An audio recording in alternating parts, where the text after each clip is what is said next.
Ito nga pala yung time nung pauwi na tayo ng Pilipinas. Siguro mga 2 or 3 weeks before, namili na kami ng bus ticket sa isang convenience store dito sa Japan. Habang hinihintay ko yung taxi, ito, nag-video-video muna ako sa labas, no? Ang ganda ng paligid, no? Fast forward, nandito na nga pala tayo sa bus stop dito sa highway. Medyo napapakanta pa ako habang hinihintay ko yung aking kasamang magbiyahe. Back and ready to go. Ganda. Kasi ito, highway na siya. Yan, ready ka yata dito lumabas. Ganda. Labas mo, highway na. Yan, labang tayo dito sa sakyan. Labang tayo dito ng bus. Yes. Ilang oras din ang biyahe namin mula sa Fukushima hanggang dito sa Shinjuku. Siguro umabot din kami ng almost 3.5 hours kasama ko si Sir Jeff, ang aking fake friends dito sa Japan. Nakadalawang stopover din kami bago makarating dito. Grabe, layo, no? Nakakatawa lang kasi dito sa Japan, halimbawa ang schedule ng bus mo, ang alis niya ay 5 ng hapon. So 5 talaga na ando na sa bus stop yung hinihintay natin na bus. Walang delay. Siguro ma-delay man mga 2 or 3 minutes. Grabe, no? Hindi ka rin naman maiinip sa pagbiyahe dahil sa sobrang gaganda ng mga nakikita mong tanawin. Lalo na yung mga lights nila sa gabi, grabe, sobrang ganda. Pero ganun pa man, siyempre sa haba ng biyahe, nakakapagod din. Kaya kahit sa train, habang bumibiyahe kami, medyo nagpahinga ng konti.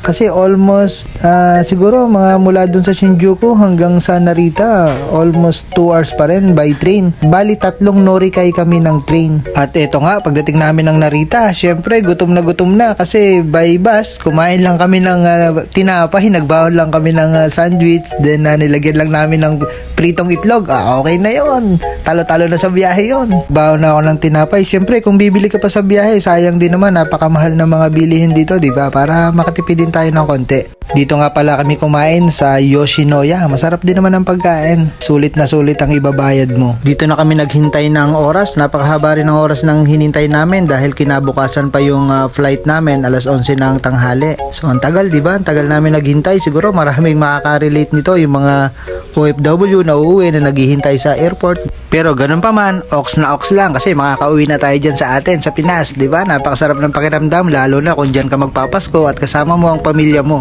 Kahit walang handa, okay lang, at least sama-sama kayo. Ito na nga, sa wakas, makakasama ko ng pamilya ko, ang aking mag-iina for almost 1 year ulit bago kami nagkita-kita. Ang sarap sa feeling na makakasama mo na ang pamilya mo, lalo na ngayong Pasko. Nako, grabe. Lahat ng sakripisyo, paghihirap, puyat, pagod, ay lahat-lahat na. Ay sa isang iglap lang ay pawiyag ay dyan. Makita mo lang yung mga anak, talaga naman. Tanggal ang pagod eh. Ito, para hindi na rin bibili ng pagkain sa mga restaurant or ano pa man. Ito, nagluto na lang din si Mrs. ko na makakain namin dito sa isang park dito sa Clark. Pero sulit na sulit, di ba? Mula Narita hanggang Clark Airport, nasa 4.5 hours din ang biyahe namin sa aeroplano. Then mula naman sa Clark hanggang dito sa amin sa Maribeles, Bataan, siguro nasa 1.5 or 2 hours din ang biyahe namin. Ito na nga, unang agahan namin dito sa bahay. So ayun, no, kakatuwa pagkakasama kami buong pamilya. Then maraming nga palang salamat at safety po ang pagbiyahe namin. At maraming salamat din sa mga sumundo sa akin, yung service namin, kaila ate ko at kaila kuya ko. Maraming salamat sa inyo. Hanggang dito na lang po at babus! I love you all!